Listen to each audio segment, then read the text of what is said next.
Hello, and welcome to Cutting Through, where we present analysis of foreign policy and domestic politics that cut through the noise of corporate and ideologically driven media. I'm Mitchell Plitnick, the president of Rethinking Foreign Policy and the author of the Cutting Through newsletter on Substack.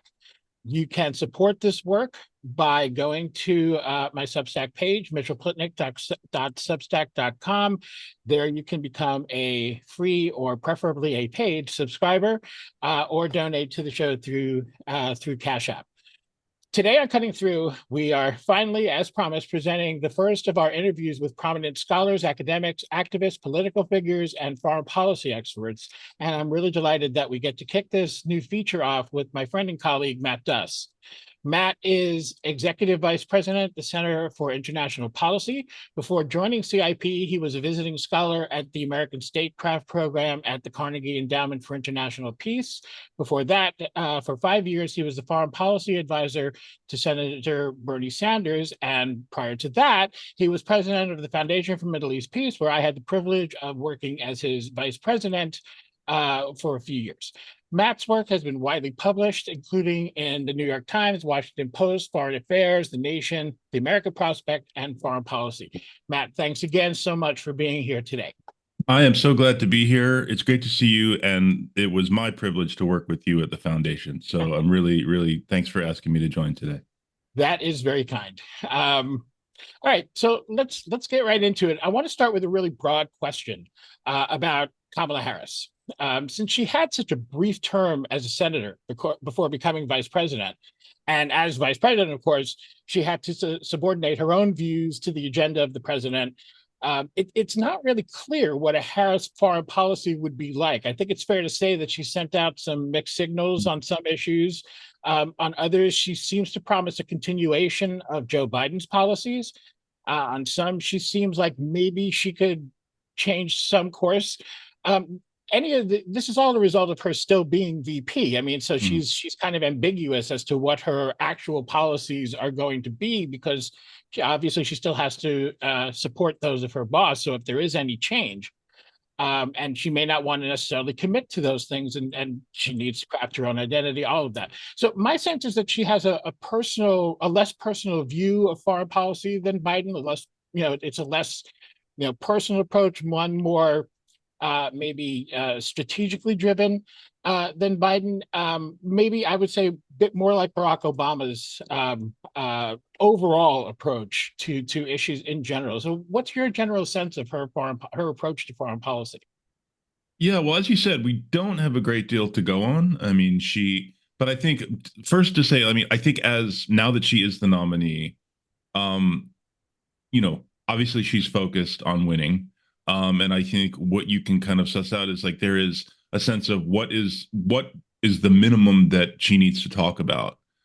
First of all, to pass the threshold of being seen as a fit commander in chief, which is called, the threshold test. It's like often voters, again, they don't pay very close attention to the details of foreign policy. That's not to say they don't care. I think they do, but one thing they really tend to want to see, especially in a presidential candidate, is like are they capable of doing the job? Well, I feel safe with this person at the helm. So just passing that threshold, and obviously being a woman, it's a bit tougher. I mean, sexism does in fact still exist. So there are expectations of women. So again, I think she's got a larger challenge, but I do think to the extent that you see her talking about foreign policy, for example, in the speech at the convention, there were a number of boxes she had to check, things she had to say to kind of cross that threshold. So it was a combination of that. And it was also a sign of, okay, here are going to be some priorities, both as president, but also here are some issues that constituencies within the party and in the country are concerned about. So I think it's both good and bad that we are kind of left to read the tea leaves, so to speak. I think a lot of people are kind of imprinting their own assumptions or their wants or their fears on what she is saying. Like there was the interview with Dana Bash a few days ago where, I wasn't all that surprised. I mean, of what she said. As you noted, she is still the vice president. I don't think anyone would expect her to kind of do a 180 or distance herself in any big way from the president in whose administration she still serves. So I think people may have overread some of her answers, for example, on Gaza, on the U.S.-Israel relationship. But again, we just don't have a lot. So some people are kind of imprinting their hopes and dreams, and other people's are imprinting their fears. But again, I think she is being very careful in keeping an eye on, okay, what do I need to say to actually win? And your time in the Senate, working for Bernie Sanders, overlapped with her brief time as senator from California. Did you Mm, get any sense then? And of course, things might, even if you did, of course, things might have changed by now, mm, since she's obviously dealing much more with foreign policy yeah, as vice president than she did as senator. But yeah. did you have just a general sense when you were dealing with her office, of Mm. just how she approached things, just very broadly? I really didn't. I mean, I only had a few personal interactions with her, or rather, like interactions when I was there when my boss interacted with her. They were friendly. She's clearly very smart. You know, but those interactions were few. I'll say there was actually a pretty good piece I thought written by Mike Hirsch at Foreign Policy.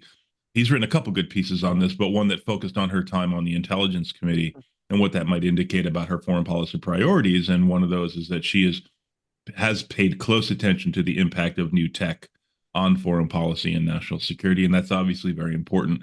Um, but that doesn't tell us a great deal about her overall foreign policy vision, just what she's thinking about. Yeah, it's certainly, Biden is certainly unusual in that we knew, pretty much where he stood on almost everything long Right, before he ran for president. So, right. um, now I know people who follow me as well as you are really waiting to hear about Israel and Palestine. But before we get to that, I would like to ask you about, sort of, just name a few other specific foreign policy areas, and what you're seeing, or what you hope, what you fear, what you think might happen under a potential Harris presidency, or for that matter, Mhm. potential return to Trump Yeah, presidency, which is a terrifying thought. yeah. My sense is that Harris, at least, is likely to continue Biden's strong support for Ukraine, but that she might try to find ways to put more pressure on Moscow, to find ways to tip the balance more than, Biden has more or less armed Ukraine enough to defend itself. And there have been a lot of restrictions, of course, and Mhm. and so we've had this sort of back and forth now for 2 years, more than 2 years, where there hasn't really been a lot of decisive action. My sense is that she might want to try to change that. Yeah. On Iran, her rhetoric so far has been pretty hawkish, and it's a concern, and it doesn't look Mhm. like she's any more open to trying to get back to Obama's kind of strategy rather than Biden's. But on the other hand, Phil Gordon is her top foreign policy advisor. He worked Yeah. on the Iran deal. And finally, China. She has talked almost, at least to my knowledge, almost nothing. She's said almost nothing about China except the most pro forma sort of statements. But her selection of Tim Walz as her running mate, who has a lot of experience with China, and Mhm. a lot of it as not as non-adversarial, Yeah. kind of suggests that this may be a place that she might be more inclined towards a less aggressive policy and a more of an engaging policy. These Yeah. are all just my guesses. I Yeah. just want to think. Right. They're good and interesting guesses. As I said, we're all left with these guesses based on, the clues that we can kind of find. Um, let's see. Look, I think, yeah, on China, first of all, I mean, there was one mention of the word China in her DNC speech, and that was, America wants to be the leader in the new century, not China. Mhm.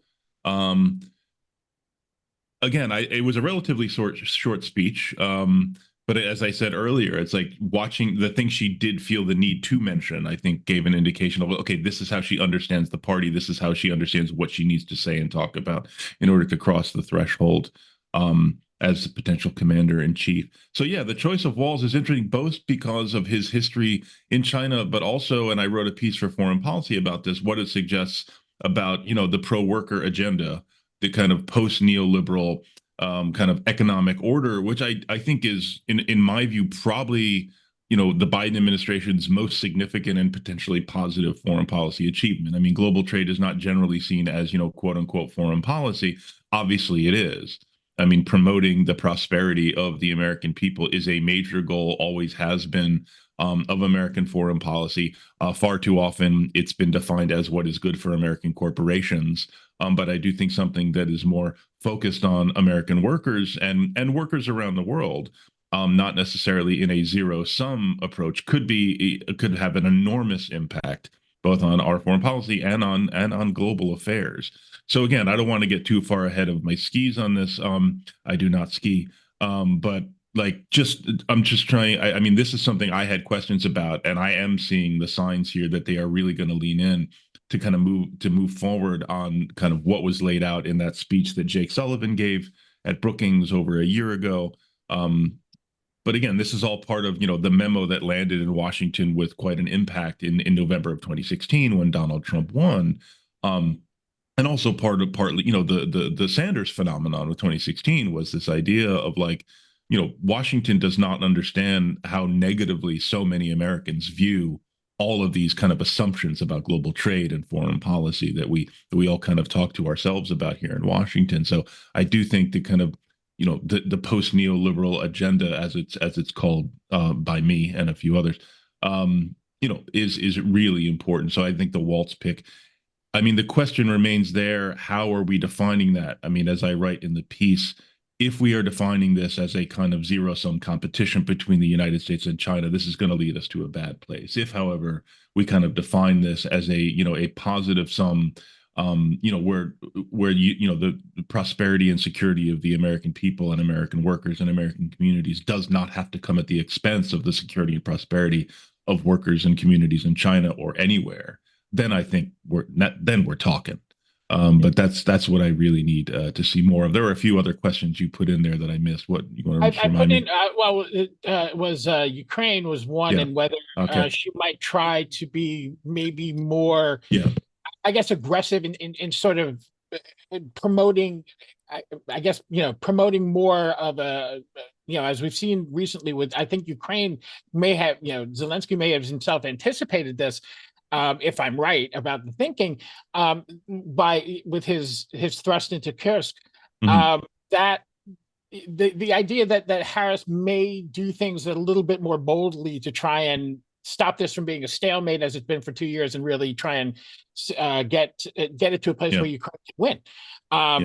Yeah. That was one question. The other was that on the one hand, she has sounded pretty hawkish on Iran, but Mm. Right. Phil Gordon, who worked in the Right. Iran deal, sort Right. of foreign policy man. So Yeah, so let me just take I mean, Ukraine, yeah, I mean, she was pretty hawkish in the speech on Ukraine, pretty, unequivocal. Um,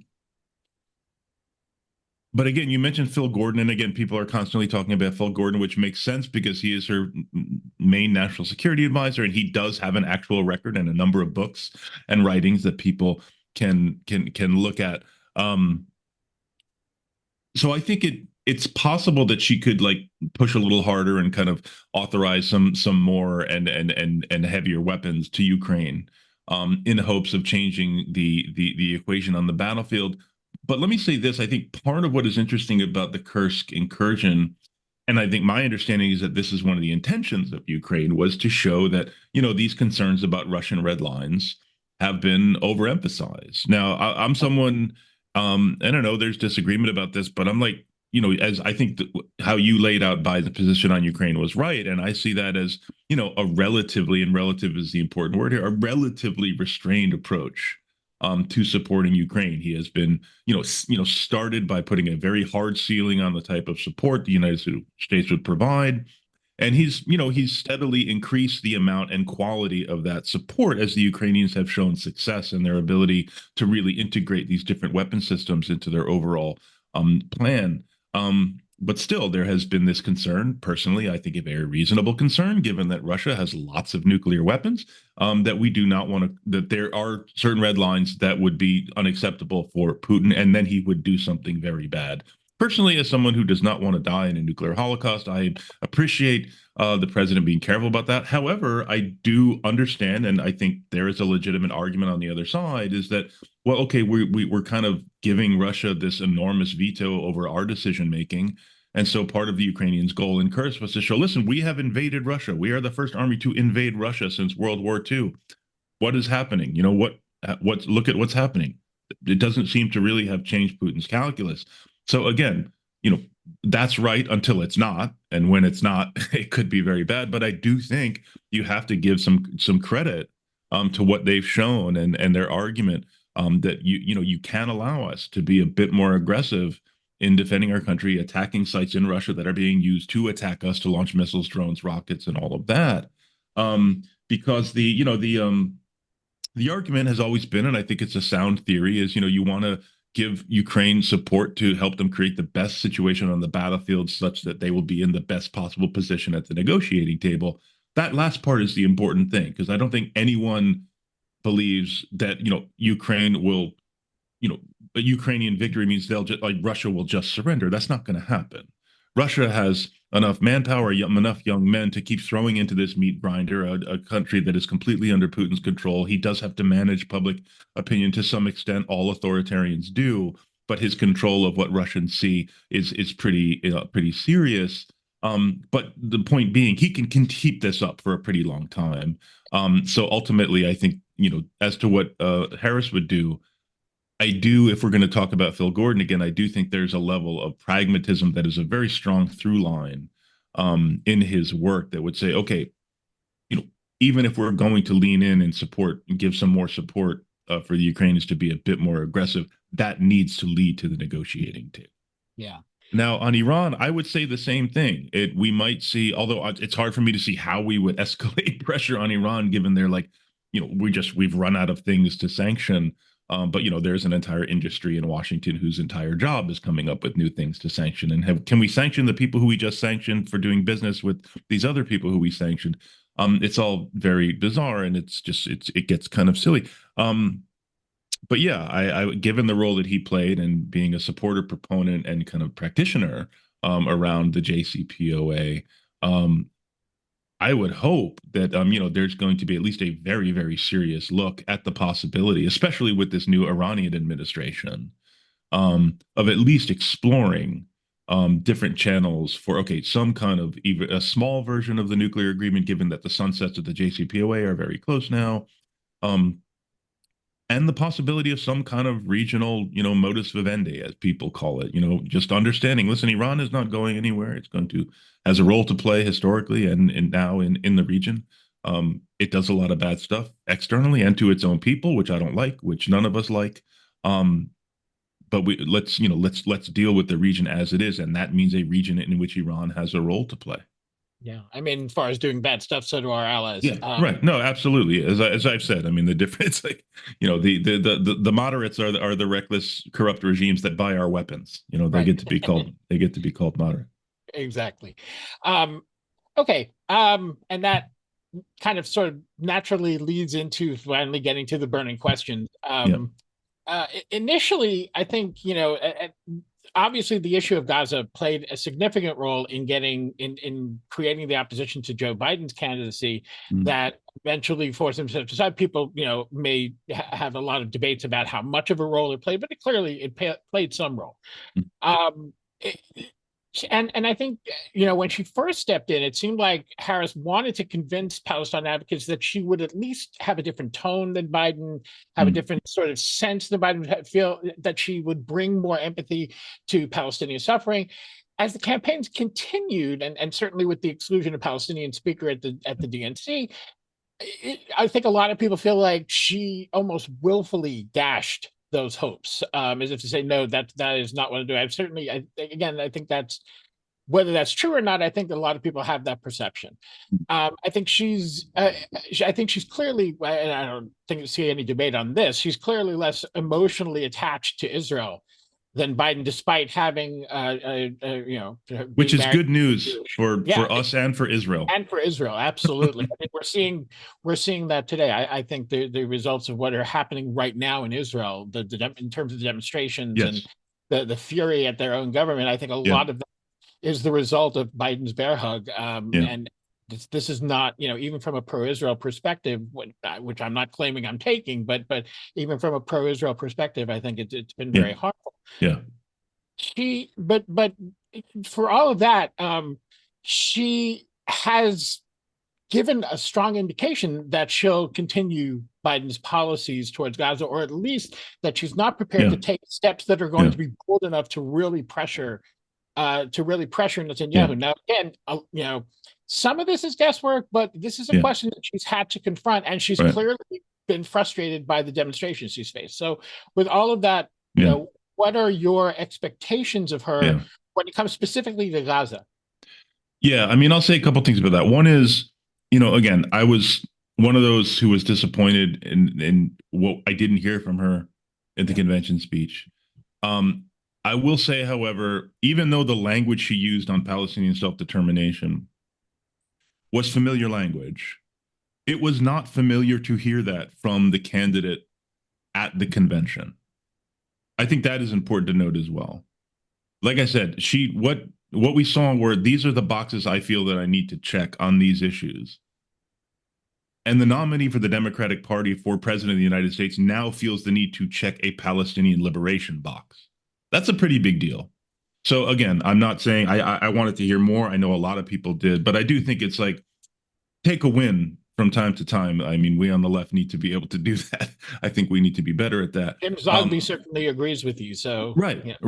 And again, Jim Zogby, who's been doing this work, as you know, for a very, very long time, who I have enormous respect for. I was actually there at the press conference on that Thursday in Chicago, and to see Jim standing there with the uncommitted folks, as a long friend and of Jim's, and knowing the work he did, that was just personally very moving for me.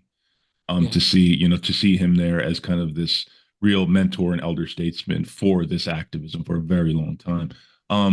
So yeah, let's acknowledge that. But again, if one is inclined to kind of draw bad signals, I think they could do it from what she has said and chosen not to say. But I see it as kind of like, she's focused on winning. I don't want to say anything that gets me in trouble. I am on safe ground saying things that Biden and I have said before. We're just going to ride this out. I get that. I don't agree with it entirely. I mean, I get it. I think, there is perhaps less of an appreciation. She's less bad on this, obviously, than Biden. That is a low bar. But it's just I'm talking about the political understanding and some of the people who are advising her. They're still the kind of, consultant class of it's still dominated by people whose understanding of the politics of this is about 30 years old. But I do think hopefully there is already, I know that various levels of the campaign are talking to members of the grassroots, and they're starting to get it. Those communications are ongoing. That's not sufficient.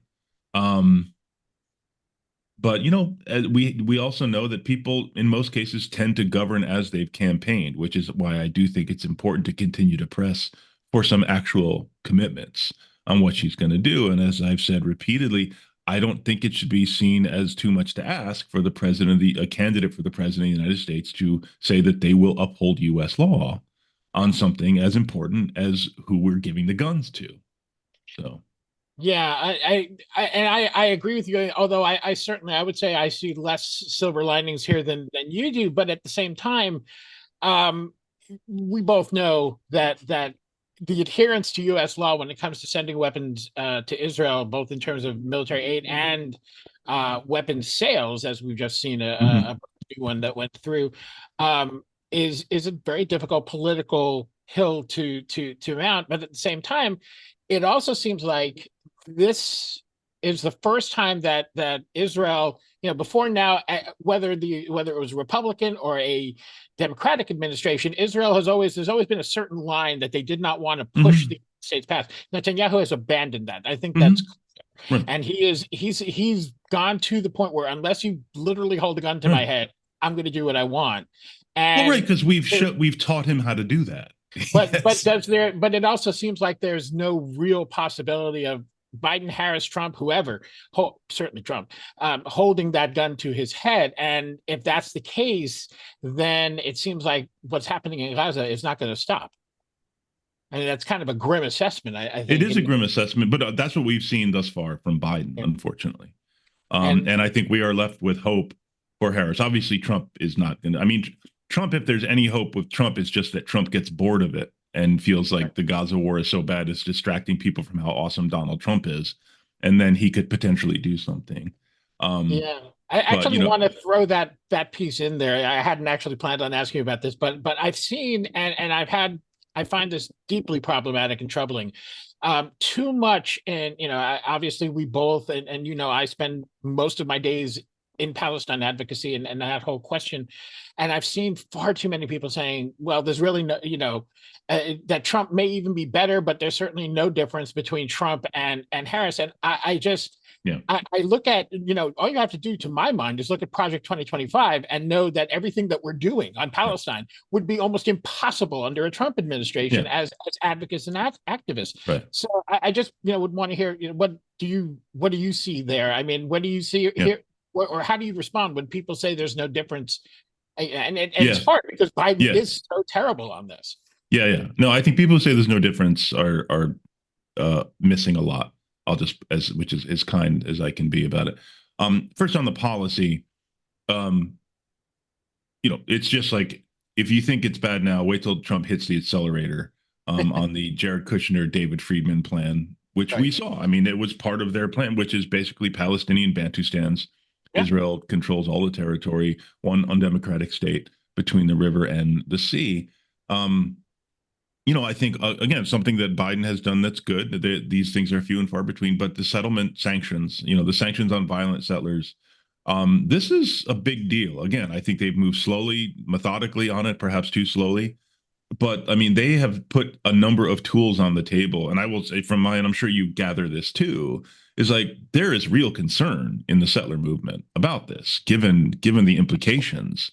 And my friends in the administration hate me saying this, but like, you know, Biden is the first president to do both the B and the S part of BDS. I mean, he has boycotted a number of ministers; they have not engaged with them, and he is sanctioning Israelis. Mhm. Um, I think that's notable too. But so a potential Harris administration will be able to continue and expand. That, of course, will absolutely stop under a Trump administration. They will, the settlers will have free reign. And that's just on the policy side. That's before we even get to the impact on, NGOs like the work you and I do.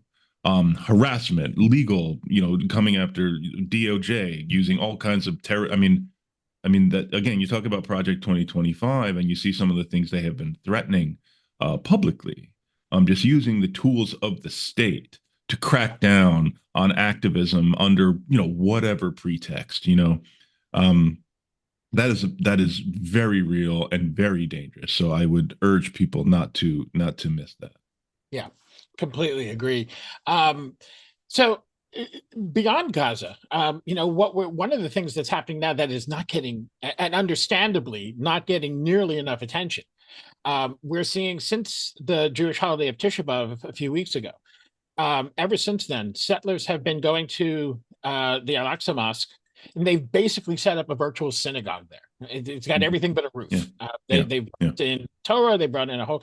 They are yeah, praying there. They are prostrating. They are yeah, making big public displays. This is a direct and serious violation of the yeah, status quo. We know the escalations in the West Bank are off the charts. yeah, Things we have not seen since the Second Intifada, mhm, and in all fairness, they are just extensions of the Gaza war. Nothing that has happened out of the West Bank that could remotely be, even by the most hasbara propaganda yeah, person, be interpreted as provocations yeah, for what's happened there.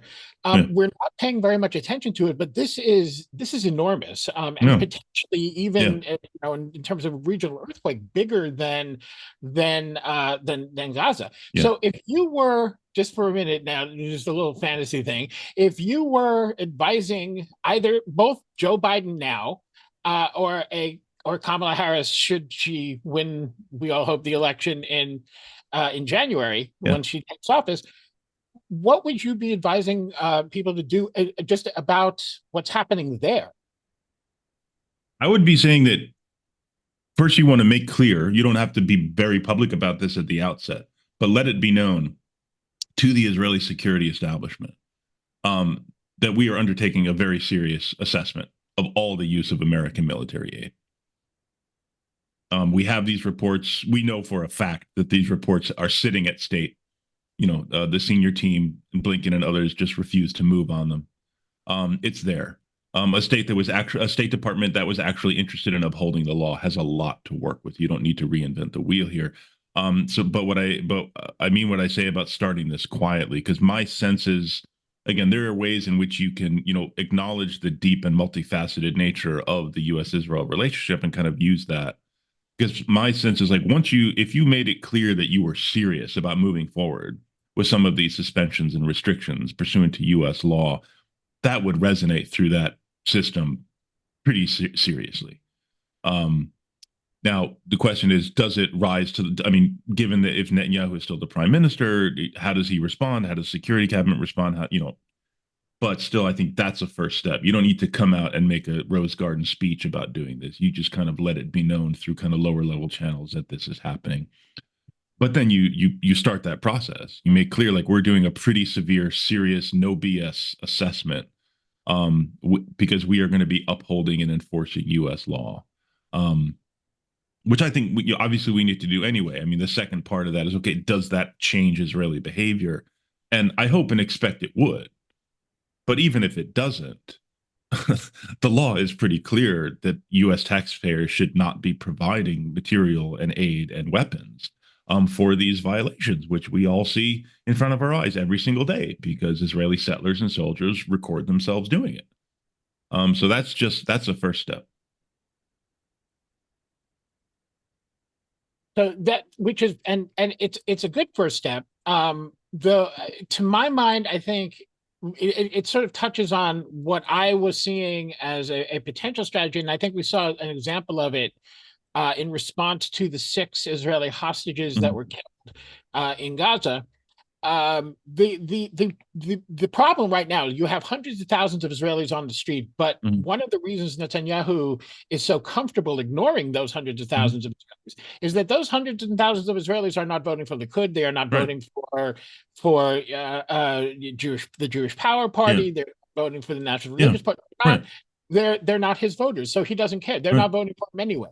The threat of a general strike, which was averted, of course, by the Israeli courts, the threat of a general strike, to my mind, represented something much more severe. That was something that people who are what they call in Israel these days the sane right, who are more secular, maybe very nationalistic, but are more what you might call traditional right-wing conservative types, usually wealthy business owners, etc. Though a general strike scares the hell out of them, and that is where we could see something change. Is there a way, I guess, and this would be the we'll wrap up on this, I think. Is there a way that you can see that U.S. policy can create that kind of pressure so that those parts of the Israeli right that can be convinced, obviously the settlers and all that, there's no convincing, but those parts of the Israeli rights that do vote Likud and similar parties and can be convinced, can finally say, enough is enough. We have to stop what's happening here. Yeah. I mean, I'm hesitant. I mean, the peace process, so-called, is littered with the bodies of efforts to manipulate Israeli politics. So again, what I'm interested in is seeing clarity about U.S. goals, clarity about U.S. policy, U.S. values and interests, and U.S. law. And I think ultimately that's going to put the relationship on a firmer footing, and it's going to be better for the U.S. and frankly better for Israel. Certainly better for Palestinians. So again, I think if the Israeli political system, and again, you have to do some work here, because even though I think Washington is just always so exquisitely sensitive to the needs and fears of Israelis versus Palestinians, I do think you'd need to make some effort to say that, we're upholding our own laws. We're not looking for new ways to punish you, Israel. We are trying to end a double standard rather than impose one. I think that's a very important argument to make, both to, the Israeli right and to the Israeli rights, advocates here in Washington. So yeah, I think it's a bit probably dangerous to try and think about, okay, what can we do that kind of moves the right in Israel. I just think being clear about what we are actually trying to do. This is not necessarily a punishment for Israel. This is something that advances our own security and values, and a vision of stability and dignity and security for all in the region. That seems a tall order when we just see, I guess, was it yesterday or the day before, the Justice Department brings charges against various members of Hamas, which is, there's a legitimacy to that. Yeah. But when we see that, the comparison I drew Yeah. was that, okay, fine, you're doing that, but when Israel literally shoots an American citizen Yeah. who was reporting in Jenin, I'm talking, of course, about Yeah. Abu Akbar a couple of Yeah. years ago, we don't even do our own investigation of this, Right. let alone bring charges, and that kind of double standard. Yeah. It just feels, I guess, on the one hand, it feels like, wow, if we can't even do that, Right. how can we have a policy that Right. attacks those double standards? And I wonder also if that isn't maybe. I mean, it seems like that is where a lot of advocacy in Washington has gone, is to try and address that double standard. Is that, do you think that's probably, like, at least for the moment, our best strategy? I think so. But I think part of that is, I mean, let's be honest, whether it's Shireen, whether it's, the 6 NGOs that were designated as terrorists, or whether it's any other kind of like transparently horrible offense that the Israeli military carries out, that the State Department pretends that we don't have enough information about to make an assessment. It's just preposterous and insults all of our intelligence. It's out of political fear, right? It's just because they don't want to deal with the political backlash. They don't want to have to spend the political capital, fighting off these attacks and explaining. So, they feel like it's, a better option to humiliate themselves with these transparently bullshit answers about how we haven't made an assessment yet. So changing that equation is part of the work, is to say that, you are going to feel some heat from the left, but you're also going to have support if you decide to actually uphold U.S. law, if you decide to actually take a consistent position, which you should do. Yeah. Well, on that somewhat grim note, again, Matt, I think it's an encouraging note. The work is long and hard, but it goes along, and it's, I think it just feels sometimes, I think, like we are facing an overwhelming problem and just starting at the foot of the mountain. Yeah. But certainly your what you put out there, yes, I agree, is very much an encouraging note. As I read somewhere, it is not our responsibility to finish the work, but Indeed. nor are we allowed to abandon. And then the Talmud does have some good lessons. It does. Thanks again, Matt. I really, really appreciate it. Folks, please share this video, subscribe if you're watching on YouTube, like and subscribe. And if you can donate to support this work, it'll be much appreciated. There'll be many more of these videos to come. Matt, thanks again. Thank you, friend. Great to be here.